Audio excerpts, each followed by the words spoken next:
The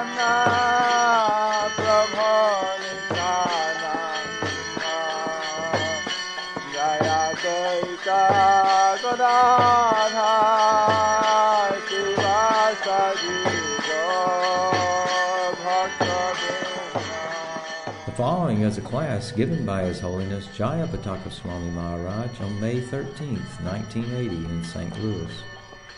The class begins with a reading from the Srimad Bhagavatam, Canto 3, Chapter 3, Text 3.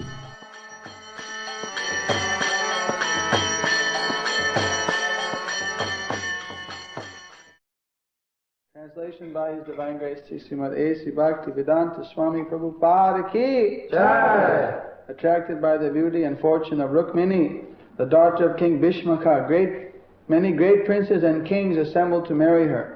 But Lord Krishna, stepping over the other hopeful candidates, carried her away as his own share, as Garuda carried away nectar. Report by Srila Prabhupada, Princess Rukmini, the daughter of King Bhishmaka, was actually as attractive as fortune itself, because she was valuable as gold both in color and value.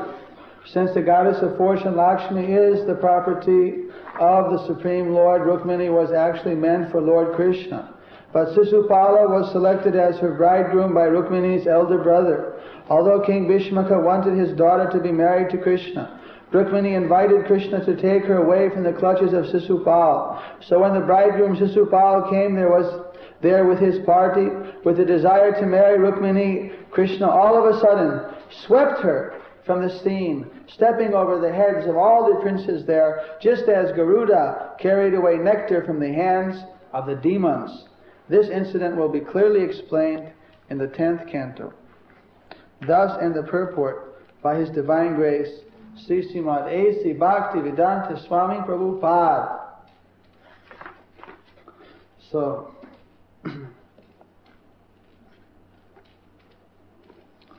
here are the brief pastimes of Lord Shri Krishna that He performed outside of Vrindavan. We see that the demons and materialists, they want Lakshmi. They want to enjoy Lakshmi. But they are not the rightful enjoyer of Lakshmi. The actual husband of Lakshmi is Krishna. So when they are trying to enjoy Lakshmi in the form of Rukmini, Krishna came and he stole her away from all of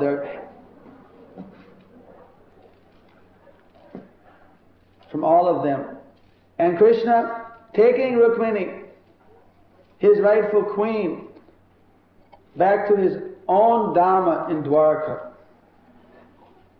showed them actually what is their position. They are insignificant compared to Krishna.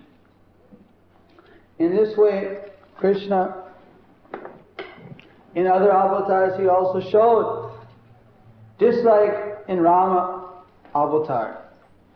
At that place, Ravana, he also stole Lakshmi in the form of Sita Devi. And his idea was he was going to enjoy Sita. But Sita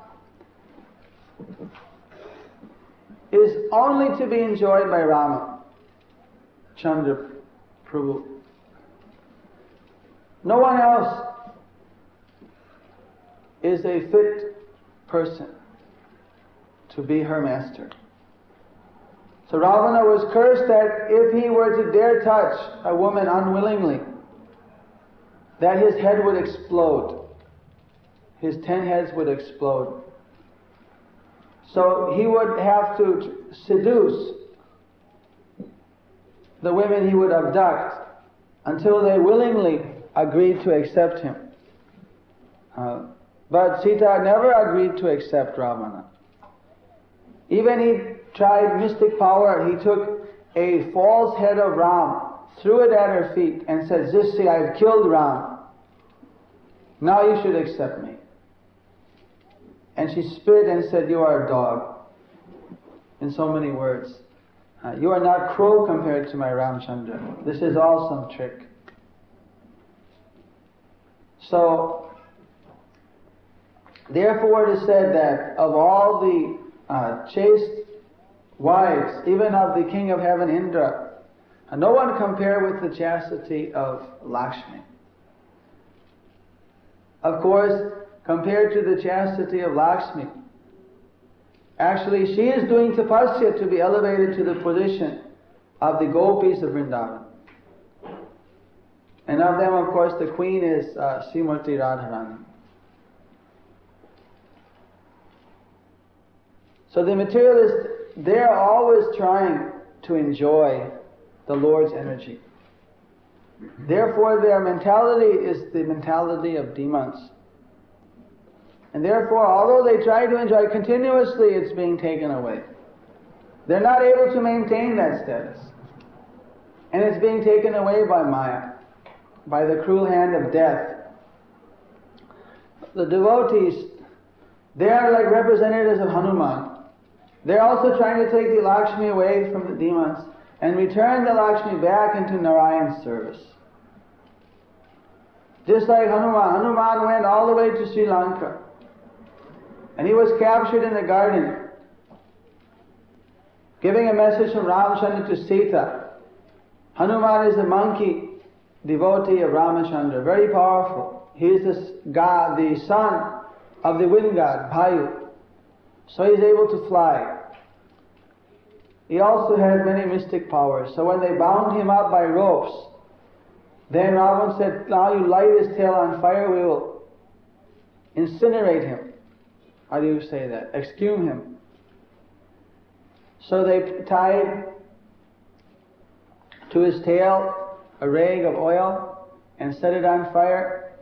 And then Hanuman, he reduced his size. Reducing his size, all the ropes came loose, he got out, and he expanded his size to a huge size. And then he flew throughout the whole city of Lanka and set every house on fire. And he left the city of Lanka on fire, and then he jumped back to Ramachandra, across the ocean. So the devotees, they're not afraid of the demons. And whatever the risk, they're determined to save Lakshmi from the hands of the demons. Actually, Ravana was considered to be a great devotee of demigods. He was considered to have so many great qualities. But because ultimately he's envious of the Supreme Personality of Godhead, he's considered to be a demon. But he was very powerful. He was very handsome. He had so many good qualities. He used to always give charity to the Brahmins. He showed so many good qualities. But ultimately he was envious of the Supreme Personality of Godhead. Ultimately he was envious of everyone. When the whole Lanka was set on fire, his brother Vibhishana went to him and said, my dear elder brother Ravan, Lakshmi has gone away from your temple. Now all Lanka is set on fire. Give back Sita. Give her back. You are causing the ruin of Sri Lanka, our happy kingdom. And Ravana, he thought, oh, you rascal, you are telling me what to do? And drove Vibhishana out of his kingdom. So Vibhishana went and joined Ramachandra to fight against Ravana. This is if good counsel is given to a demon, he'll never accept. Those who are downright demons, even the greatest counsel is given, he thinks that, oh, this person is envious of me. So one has to be very careful that this demonic mentality doesn't enter. It's so dangerous. Vibhishana, when he went to see Ramchandra, they saw, here's this big asura flying. Immediately Lakshmi says, kill him. And Ramchandra said, no. Well, he said, he identified himself that I am your devotee. So then Ramchandra tested him and accepted.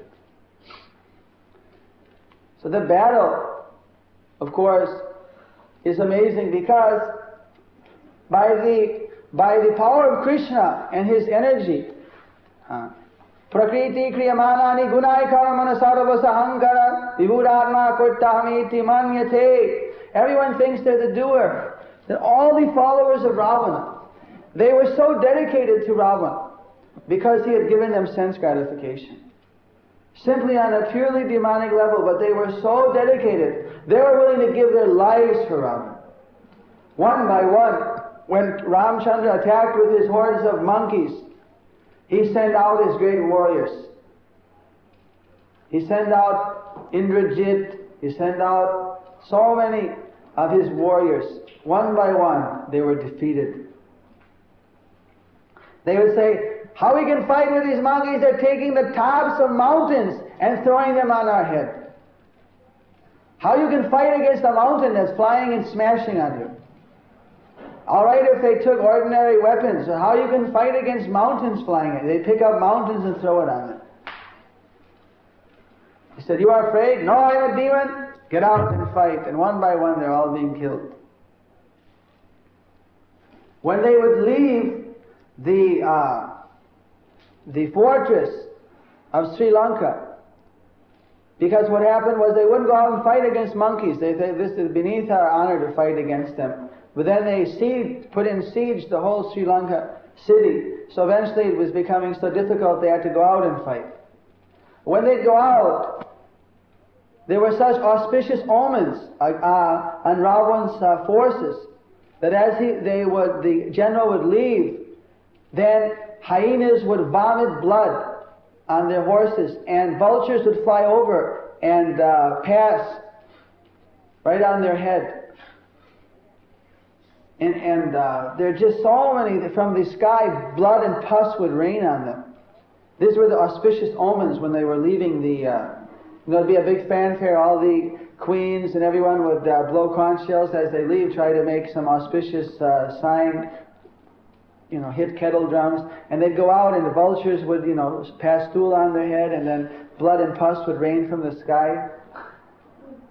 Their flag would fall down off their chariot without any cause. Horses would trip. Every inauspicious possible sign would be there. Still they went out and fought and were killed one by one. So it was amazing to see how the demons, they're also going out and fighting with extreme valor. And the devotees, all the monkeys, all the associates of Ramchandra, they're fighting. And everyone is filled with courage. But one is rightly situated and one is in illusion.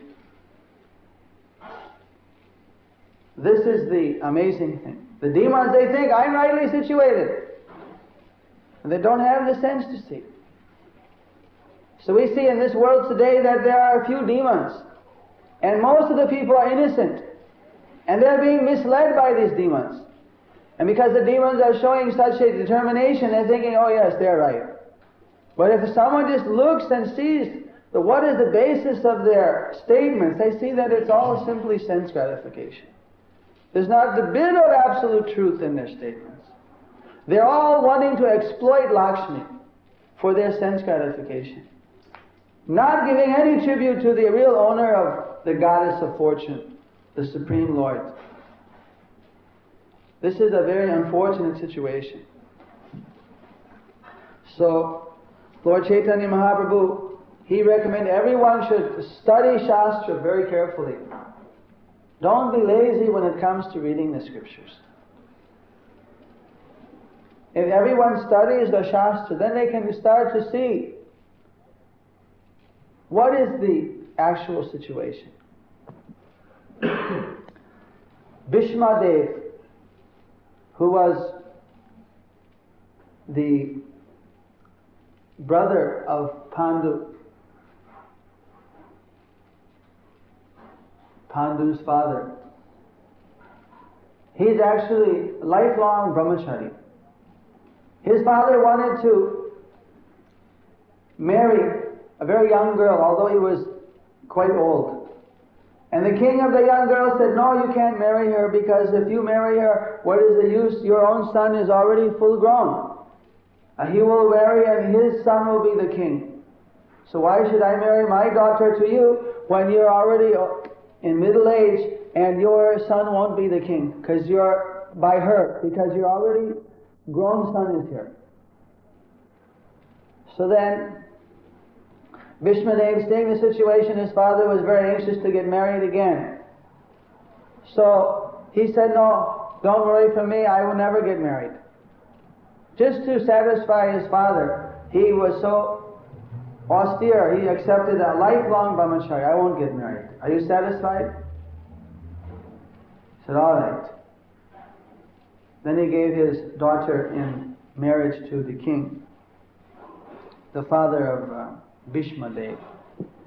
So Bhishmadev had taken an oath in front of fire that he would never marry. So his guru in military science was Parsuram. And Parsuram told him at one point, you should get married, Bhishmadev. I think it'd be good for you to get a wife. And when he said this, Bhishmadev was so astonished. He said, on what basis can you say this? This is fully against the scripture. I have made an oath to Krishna that I will never take a wife. And you're advising me? Yes. He said, you should get married. This is my order. Then he said, Karja janata guru tajam vitiyate. Even a guru, if he doesn't know what to do, what not to do, I give him up. You're no longer guru. You're not representing Krishna. I renounce you. And then there was a huge battle. Parsuram attacked him immediately, and then Bhishmadev, they fought for days and days. They were fighting just a complete, to the last straw type of fight. After he renounced Parsuram. Finally Parsuram, he was satisfied. He said, all right. He was very satisfied with the fight. He said, you're all right. You don't have to get married. So, and Bhishmadev, of course, he stayed brahmachari his whole life. He got a blessing that he could die at his own free will. Unless he desired, he wouldn't have to leave his body. No one could force him to die. Even they peppered him, filled with arrows from top to bottom. He was lying practically like a pincushion filled with arrows. He wouldn't leave his body. He was waiting for the exact opportune moment. That was a special boon he had. And then, of course, Krishna personally stood before him and glancing upon Krishna with full darshan at that moment, as the sun was in the northern side, then he left his body.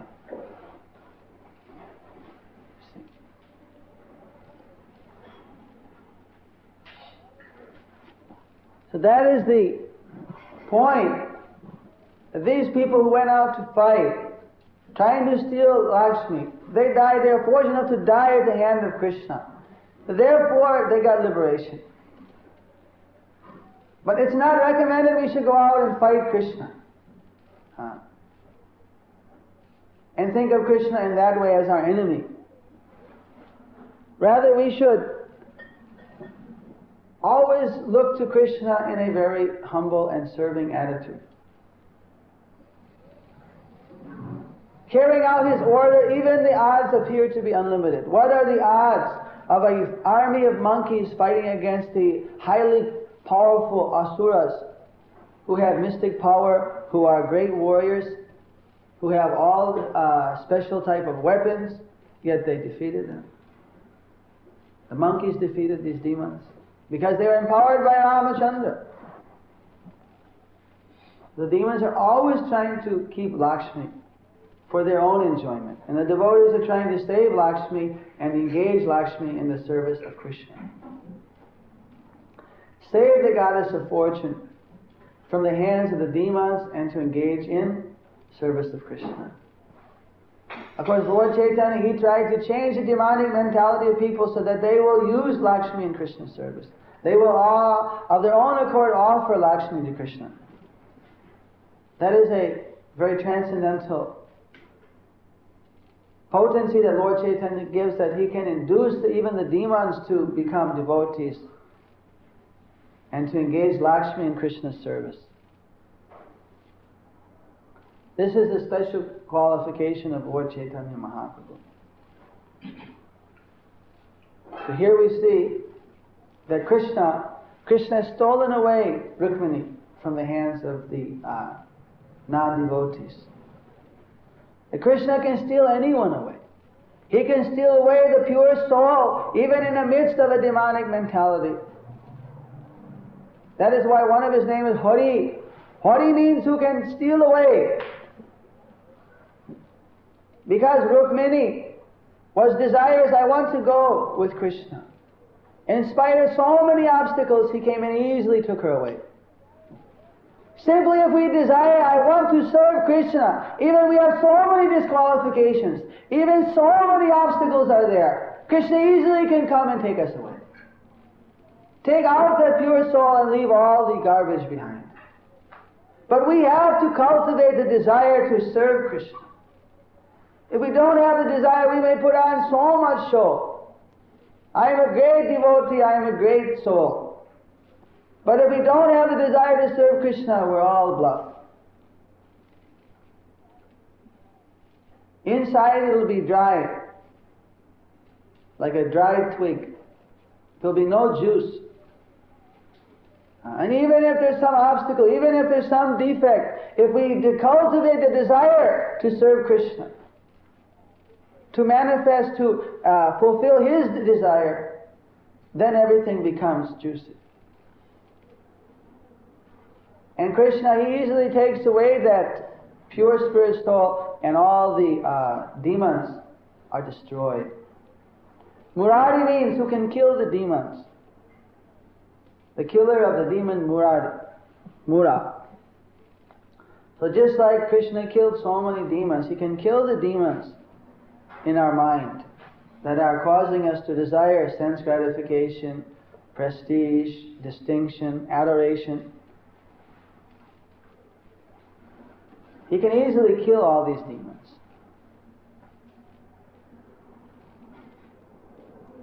The Srimad Bhagavatam is giving pure science of Krishna consciousness. There are so many scriptures in the world, even Vedic scriptures. And it has been described that those literatures which do not glorify the pastimes and pure devotion of Krishna, they are compared to as pilgrimage of the crows. Bhayasam tirtanusanti manasa nayatra hangsa. There's like the pilgrimage of the crows, where no swan-like personality will go. No pure spirit soul will visit such a place. They won't indulge in such literatures.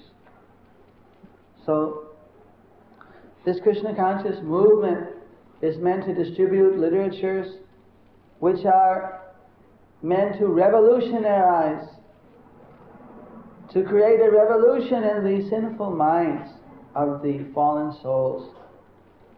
Janadaga viplavo yasmin patislokam abadyavatyapi. To create a revolution in the mind of the sinful people. Every sloka is filled with transcendental descriptions. Yason kitani jat sinvanti gayanti sinvanti sadhava, which are heard,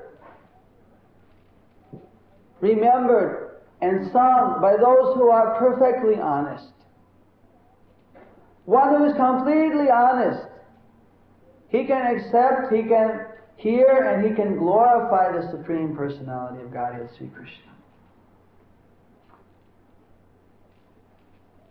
So this Krishna conscious movement is meant to find out where are those honest people. Someone even has a spark of sincerity. And to fan that spark, to fan it and to make it into a bonfire, to make it into a blaze. In fact, even if a person doesn't hardly have a spark, but at least it's a little dry, doesn't have a lot of garbage and pus and things in the heart, little bit, just a little fertile ground, then the devotee ignites that wood, ignites it and creates a little spark, and then gradually fans the spark. And gradually that spark increases in its combustibility until finally it becomes a full fire, and then it becomes completely transcendentally situated.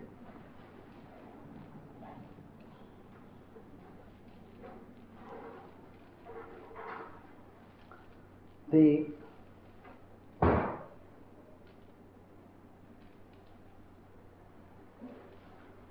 opportunity to represent Lord Chaitanya Mahaprabhu is given to only the most fortunate people. Those who are the most intelligent, they are going to accept Lord Chaitanya Mahaprabhu. But out of their magnanimity, they're trying to give everyone the chance, to make everyone fortunate. I remember that one time a devotee asked Srila Prabhupada, that Srila Prabhupada, according to the scriptures, it says that one who has performed so many pious activities in the previous lives, they are able to become situated in devotional service. But I understand from my previous life, before becoming a devotee, that I have committed so many sinful activities. How is it possible that I've had any pious activities in my life? I cannot understand that how by my own fortune I came to this status. Srila Prabhupada replied, yes, I have made your good fortune. I have brought you your good fortune.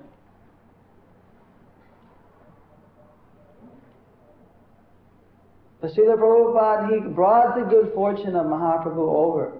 Even people didn't have any previous advantage. The Prabhupada had the power to give that good fortune. Anyone who is purely representing Srila Prabhupada, Sri Chaitanya Mahaprabhu, he can be empowered to deliver that mercy. To make a person fortunate who is spiritually bankrupt.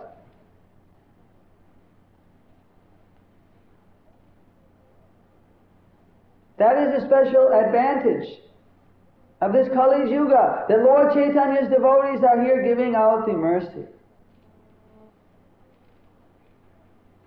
Otherwise there'd be no hope at all. And because of the devotees of Lord Chaitanya, there's a very great hope.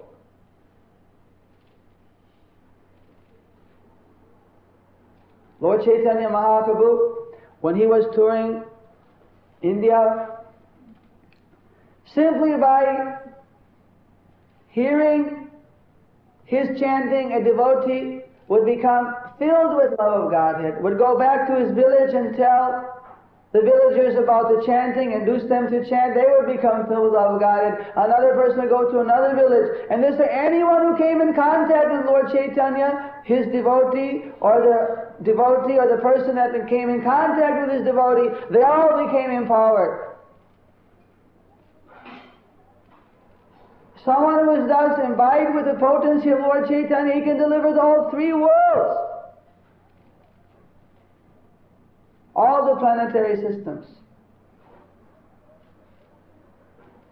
What is holding us back? Simply sinful life. The sinful life can be easily destroyed by Lord Chaitanya. The one name of Krishna chanted without offense can destroy more sins than one can commit. Even if you try hard as you can to commit, for one lifetime of Brahma only sinful activity, that still you can commit enough sin that one Harinam can destroy. So nobody should try, however, to test that by committing a lot of sin. That is not the instruction. The instruction is chant the name of Sri Krishna Chaitanya. Chant Hare Krishna, Krishna Krishna, Hare Hare, Hare Rama, Hare Hare. And even no matter how fallen a person may be, if he sticks very strictly to chanting and hearing, trying to avoid all the offenses, then there's nothing that can stand in his progress. The Ganges is flowing down to the sea. What can stop the Ganges from reaching the sea? The water flows, it finally reaches the sea. Nothing can stop it. Even if they can build a dam which can stop a river, but there's no dam that can stop the flow of pure devotion to the ocean of Krishna consciousness. A pure devotee, a person who wants to be a pure devotee, there's hardly any difference. Nothing can stop the flow of his devotion. There may be obstacles, there may be impediments. These are smashed away. Only danger is if one gives up the pure devotional mentality. If he starts to relate with other impetuses, fame, distinction, adoration.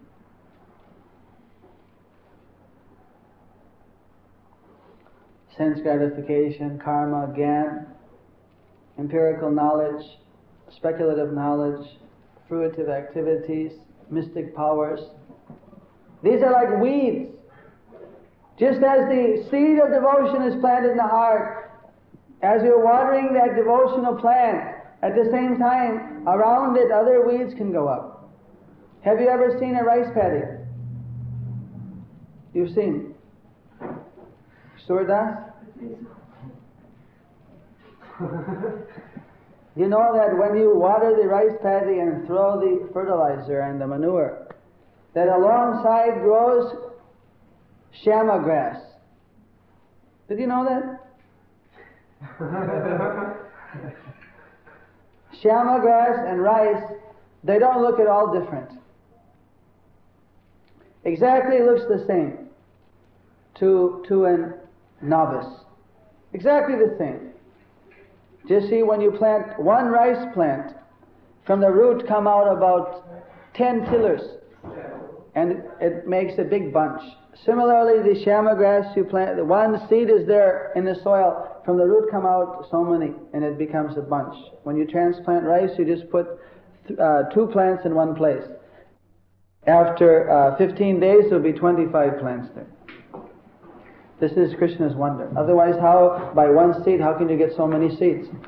Each one seed makes 10 plants, each plant makes 200 seeds. From one seed, you get 2,000 seeds. So when we plant the rice, if we don't weed the rice plant, even you weed, you'll find that after 60 days, when finally the rice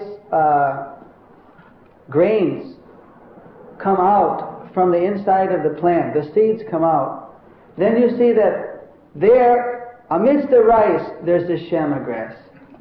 And instead of rice coming out, comes out some grass seeds. And if you don't pull the grass seeds, then they flower first. And then they drop more seeds. And then your whole field eventually becomes filled with shama grass, and the rice gets smothered, and you get real bad crop. Or even the rice may die. The shama grass can take all of the nourishment. It's very powerful. So one has to be expert in distinguishing what is rice, what is paddy, and what is shama grass. What is the weed? And to pull out the weed. Even it looks similar. One has to be so expert. This is not rice. There's a few fine distinguishing marks. Shama grass has hairs on the bottom of the leaf, and rice doesn't like that. There's a few. You have to be very careful to see, oh, this rascal shama. Throw him out. Just like that, a devotee, he may be, you see, chanting and serving, but inside, along with his pure devotional plant, the bhakti lota, there can be growing so many weeds. Prajalpa, gossip, unnecessary criticism, laziness, whatever. So many little things can start coming up. Fame, distinction, adoration. And this may appear to be a same thing as devotional service, because it may even give an impetus to serve.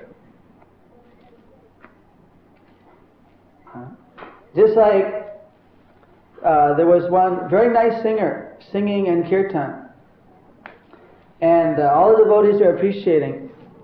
But Prabhupada could understand his mood and said, "What is this Rakshasa singing? He's singing for himself, just to hear his own voice." You see, Prabhupada could understand. Of course, we couldn't see so clearly. When he pointed it out, then we all said, yes, there's a Rakshas. But Prabhupada was very expert. When one sings, one has to be careful as singing for Krishna, singing for the spiritual master. Even suddenly may think, oh, I'm very good. That danger is there. So what can a devotee do? He just has to discipline his mind. When he sees his mind assuming different things, he has to cut it out. But no, simply singing for Srila Prabhupada, simply singing for my spiritual master, simply singing for the pleasure of Lord Sri Srinivasa Gaur. In so many ways that Maya will try to entice us. You see, it describes that just like dacoits, armed robbers, sometimes Maya forces come in, we're sitting and we are discussing things non-related to our service, and like dacoits, Krishna agents, Maya's agents come and steal away the jewel of devotional service. Desire for sense gratification, just like a ferocious tiger comes and devours and pulls out our heart of devotion. In this way, there are so many dangers in the jungle. So we have to be very careful. Once we get this precious jewel of devotional service, that no one usurps it, no one steals it, no one devours it, or that we don't allow the tree of devotional service to be smothered by the weeds. It's amazing. If one doesn't weed his rice crop, then he'll get not even 1/2, he'll get 10%. Even in material life, he'll only get 10% of his rice. The the weeds are able to grow much faster than the cultivated crop. But if one keeps his paddy field clean, then it grows, you see, very quickly. And when harvests the rice, then if you find that one didn't properly tend his rice crop, what happens, instead of getting rice, you get what is known as chitta. Do you know chitta? That is chaff. A rice seed that has no grain inside it. So then you can have a huge pile of rice husks, and inside there's nothing. Just a little fried grain that has no substance. So sometimes people mistake that, oh, this is rice, but it's actually only chaff, only empty hulls. So we have to know what is the actual rice, what is the real substance, and accept that. And we have to separate what is a useless chaff and throw it away. So this continual process of separation, of refining, becoming more and more grave and serious in our devotional service, this is essential. Because the more that we can be fixed up in pure devotional service, the more that nothing can impede our progress. And the impetus is how much we desire. If we desire that, yes, I want to obtain the ultimate truth, I want to obtain the Supreme Personality of Godhead, Sri Krishna, I want to actually be happy, I don't want to cheat myself, then we make quick progress. And if we're not true to ourselves, that what do I want? Then we see we cheat. Who do we cheat? We ultimately cheat ourselves. In this way, there's so many cheaters ready to satisfy the will of the people who want to cheat themselves. It's in Treta Yuga there was meditation.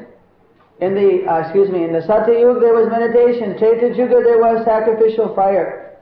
In the Dwapara Yuga there was worship in the temple. Satya Yuga means the golden age, which was millions of years ago. After that came the silver age, then the bronze age.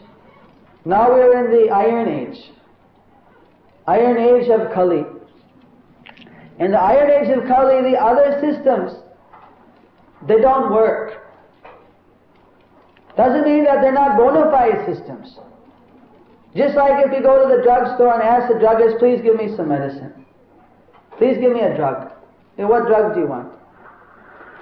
Give me a good drug. No, all my drugs are good. No, I want a drug. Some medicine. But what's wrong with you, kid? So never mind, I just want something to take. Medicine. He'll just throw the guy out on his ear. A nut. And this way people are giving yoga. What yoga was practiced 1,000,000 years ago, sitting down and meditating, that thing, now you practice yoga. And for 15 minutes someone will practice meditation and think that now I'm become a great yogi. Or some will read some books or practice Jnana Marga. This is simply enticing them. Those who actually, if you read Bhagavad Gita, will practice system meditation, they have to go in the forest, sit wearing some bark from a tree, on a deerskin, facing to the north, and some kusa grass, eating some dry leaves and fallen fruit from the forest, and sitting down meditating all day, just getting up to take a bath, again sitting down, until finally one by pranayama he stops all eating, all sleeping, and simply absorbed meditation. It's very easy to do. Previously, any yogi could do it after 100 years or two. They would. Even there are some that after 12 years, it is said that they were able to get a little success. But generally speaking, it takes about 100, 200, or 1,000, even up to 60,000 years it has taken some. And nowadays, even the great hatha yogis, they can't sit still for more than a few hours, or a few days, or to speak of year, day after day, month after month, year after year. And even who gets the ultimate ability to control his eating and sleeping, there's still no guarantee he reaches Krishna. Where is the time? In the previous ages, one didn't have to eat. He could maintain just by breathing. The air was so healthy. Now if you breathe, you die. If you fly over the big cities and the land, all you see is this yellow haze of smog. So in this very terrible age of iron, it is recommended one should simply chant Hare Krishna, Hare Krishna, Krishna Krishna, Hare Hare, Hare Rama, Hare Nama, Hare Nama, Hare Namaiva Kevalam Khalo Vanasteva, Nasteva, Nasteva Gotyam Yatha. The holy name Hare Krishna, the holy name Hare Krishna, the holy name Hare Krishna. Hare Nama, Hare Nama, Hare Nama. Namaiva Kevalam is the only way, Kevalam. Kevalam means the only alternate way. Nastaiva, Nastaiva, Nastaiva, Gotiram Yatha. Anyatha means other way. Nastaiva means no other alternative in this age of Kali. Kaliva means age of Kali. So we're not saying that other processes aren't bona fide. They may be bona fide medicine. But if I've got a bellyache and I take some skin ointment for a ringworm, it's not going to solve the problem. The people who are giving medicine, which is for an altogether different time, a different disease, naturally it's going to have little or no effect. A friend of mine, he was a professional faith healer, setup man. Whenever the faith healers would have their big meetings, he would be paid $20 to walk up the front and pull off his hearing aid. In this way he made his living. Some days he would take off his hearing aid, some days he'd throw his crutches. It's a big business. So all different kinds of people are trying to get the followers. Even they may be a little sincere. Even someone may sincerely be selling, ringworm ointment to cure bellyache. But the guy is not going to cure anybody's stomach. Even someone may sincerely believe that yes, doing meditation in the forest or doing meditation is the best thing. But ultimately, Kali Yuga, we have such an intense desire for enjoyment that it doesn't replace that desire. The desire stays there. We have to taste nectar right away. Prabhupada gave a nice explanation that when you have a big feast, all the kids, they all want to have the dessert first. They can't wait till, the main courses. They want to take first of all the dessert. The Kali Yuga is like that. First of all, yena tena prakarena, by any means you get them to taste the nectar of Krishna. After they've tasted the nectar of Krishna, then gradually you introduce following rules and regulations, so that they can maintain that taste. So Lord Chaitanya first, He gives the nectar. He gives the nectar flood, and then automatically people, they lose their desire for material taste. The other system, so much difficult practices. If one doesn't ultimately lose his taste for material enjoyment, there's no progress in yoga. Yoga means to get a higher taste. So this Krishna conscious movement gives immediately the highest taste. So that's what the devotees, they're taking the mood of Lord Chaitanya. He wants to give this mercy out. He wants to distribute the nectar. Therefore, the devotees, they take all kinds of difficulties to go out, to deliver the message of Chaitanya Mahaprabhu, and to engage Lakshmi in Nārāyana service. Thank you very much.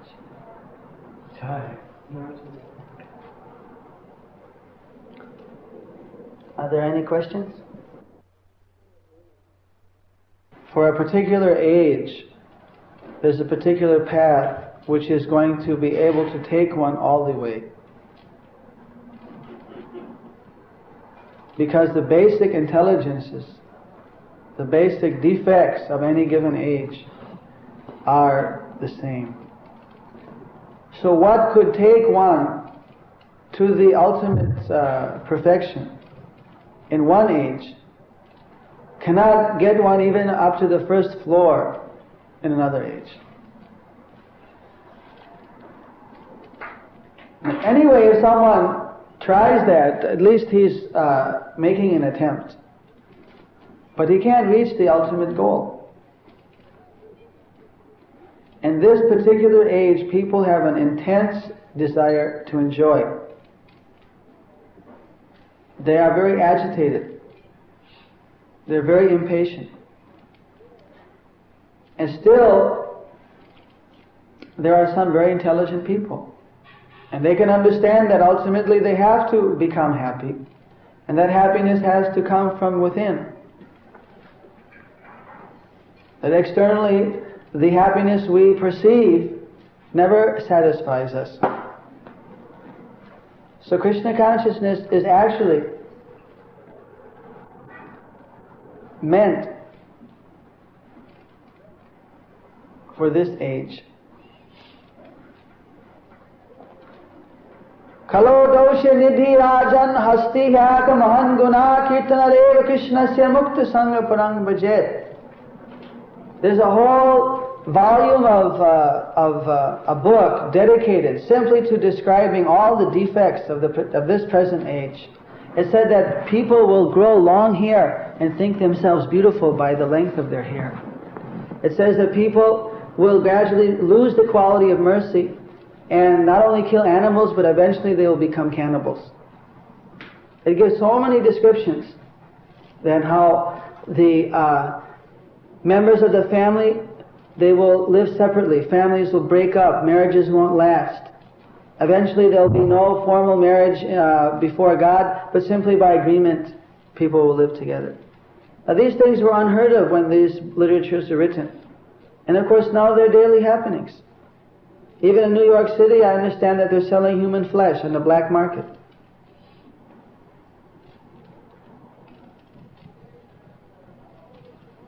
So after this whole description is given, how gradually people become reduced in their lifespan, it says, what's the use of saying all these defects? Kalo dosha nidhi rajan, it's an ocean of defects. Hasti yaka mahanguna, but there's one good quality. Kirtanareva Krishnasya, Krishna Kirtan, chanting of the holy name of Krishna. Mukta Sangha Parang Bhajet. One becomes liberated from attachment to this material world and he reaches the supreme destination.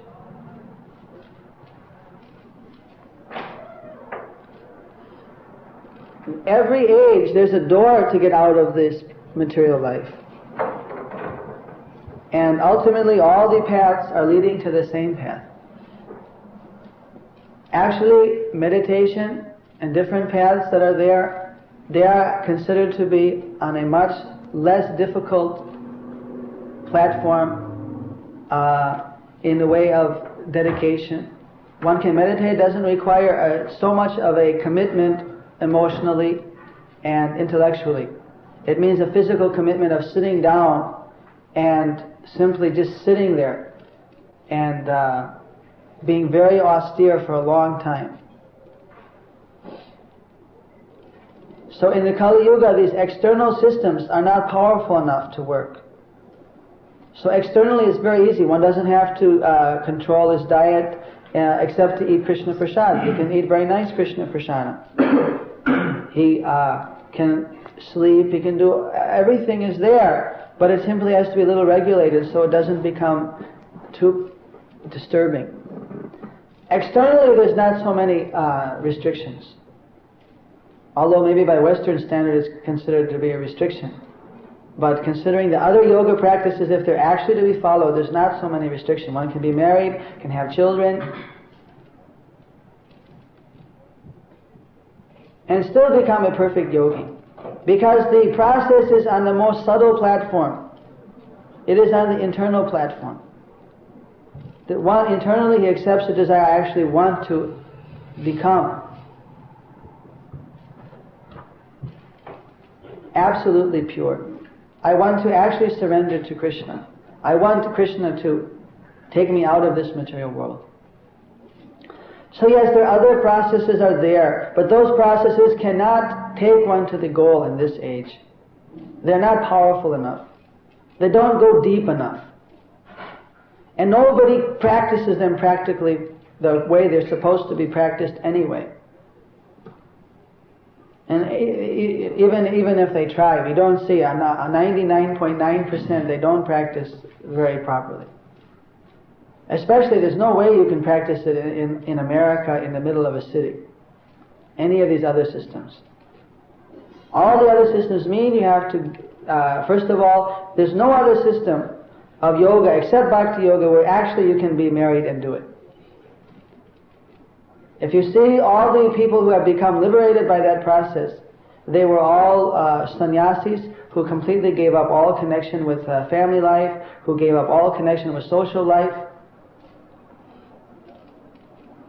Yet their so-called followers are trying to popularize it amongst the Western people that you can do anything and still become a perfect yogi by doing Hatha Yoga. It's not a fact. Doesn't go deep enough. But Bhakti Yoga means that because you're developing internally a higher taste, that superficially you can simply regulate things and that's enough. Because you're getting a higher taste. Their premise is that there's not the higher taste until you're completely pure, so you have to stop all external. And anything short of that is simply a compromise on their part. They're simply cheating. They get cheap followers.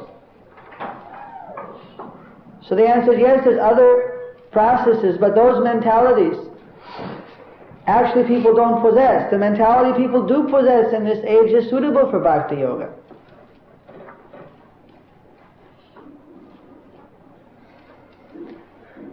And anyway, anyone who's intelligent enough that he wants or she wants to actually become perfect in this life, they can understand that this is the system which goes deep to the actual root cause of the problem. So yes, one who is very intelligent, it is said, Yajanti hi sumedhasaha. Sumedha. Medha means intelligent. Sumedha means very intelligent. Someone who is very intelligent, he will accept Krishna consciousness. So we don't expect everyone is going to fully accept. Only those who are the most intelligent. Those who want to be successful and actually get the goal of yoga, not just practice it just for the sake of doing something, like a hobby.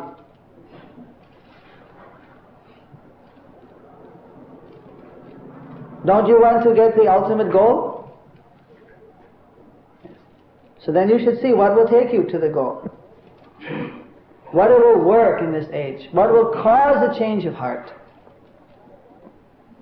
What will give the higher taste that we desire?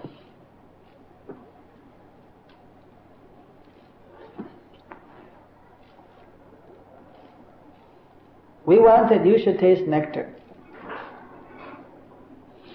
Do you want to taste nectar?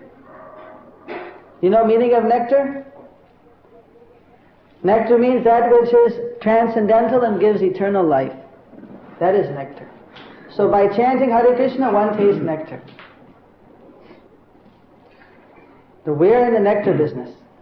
We're simply giving out nectar. And people say that in New York, Adhikeshwar Maharaj was saying that someone sat down to him in the subway and said, my daughter's in college and I'm having trouble at the house. I'm thinking about getting a little bit into spiritual life, so I was thinking about going down to the meditation club, but they charge $135.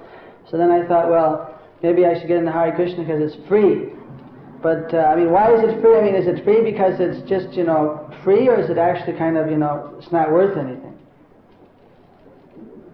And that this is the way that people were thinking. Of course, this is what happens. Because it's being given out free, people think if you go and hand someone, here's a diamond, I'm giving you a diamond. Just like there used to be a television show, something about a guy walk up and give a person $1 million check.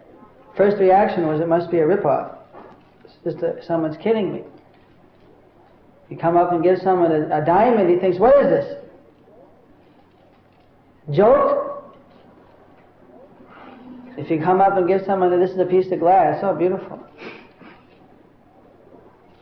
Or if you come up and here in our restaurant, we were saying that free prasadam, no one would come. We put $1.50, it's packed up every day.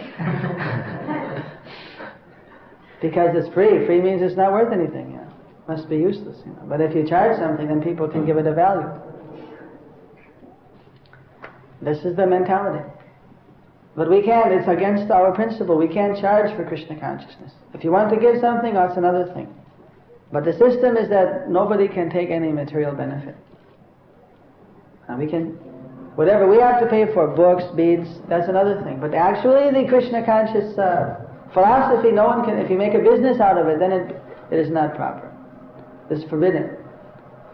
So people think, well, this is, they charge so much to get the yoga lessons, and they come to the Hare Krishna temple, they don't even charge me anything. It must not be worth anything. So therefore it takes a more intelligent person to understand, oh, this is the real thing. So we're just simply requesting everyone, read our books, chant Hare Krishna. You don't have to chant here. Only you can chant here, you can chant in your house, and you can chant in your train, you can chant on the bus, you can chant on the plane, and you can lock yourself in the closet and chant. Sure, you can go out in the woods, sit down and chant. And then you realize, yes, I am Aham Brahmasmi, I'm spirit soul, I'm eternal. I'm Krishna Das, Anu Das, Anu Das. And there's ultimately a supreme spirit, a supreme living being. And I have a relationship with that supreme being. And that is of deep, intense love.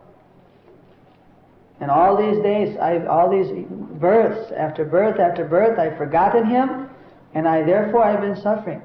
Because my real friend I have neglected. And Krishna is simply waiting, when will the soul look to me? When will he give up this forgetful mood? So all this comes spontaneously simply by chanting. One feels Krishna. We can speak here till we turn blue in the face. But ultimately if someone simply chants and simply renders some service, then he can taste one drop of that ocean of nectar and understand, yes, Krishna is there. Krishna,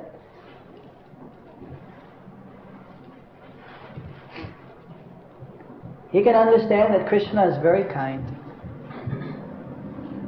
and that the spiritual nectar of Krishna consciousness makes everything else look bland and vacuum.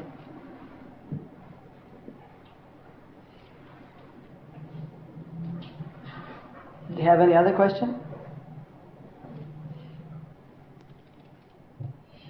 Jayapataka.